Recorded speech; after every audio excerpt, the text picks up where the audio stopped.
যদি আওয়ামী লীগ নিষিদ্ধ হতে পারে জাতীয় পার্টি কেন পারবে না? হামলা যা এই ঘটনাটা অত্যন্ত ন্যাক্কারজনক, নিন্দনীয় এবং অপরাধমূলক ঘটনা। দ্বিতীয়ত হলো জাতীয় পার্টি নিষিদ্ধ, যদি আওয়ামী লীগ নিষিদ্ধ হতে পারে জাতীয় পার্টি কেন পারবে না? এই সরকার বৈষম্য বিরোধী আন্দোলনে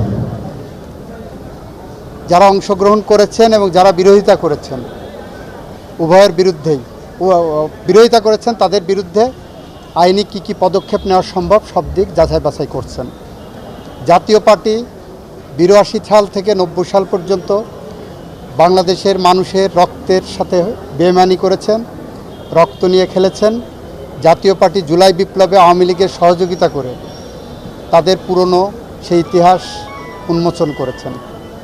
সুতরাং নূরের উপর হামলা বিচ্ছিন্ন কোনো ঘটনা নয়, এটা সুগভীর চক্রান্ত এবং ষড়যন্ত্রের একটি অংশ। সেই কারণে যে দাবি উঠেছে তার আইনগত দিক যাচাই বাছাই করে কী পদক্ষেপ নেওয়া যায় আমি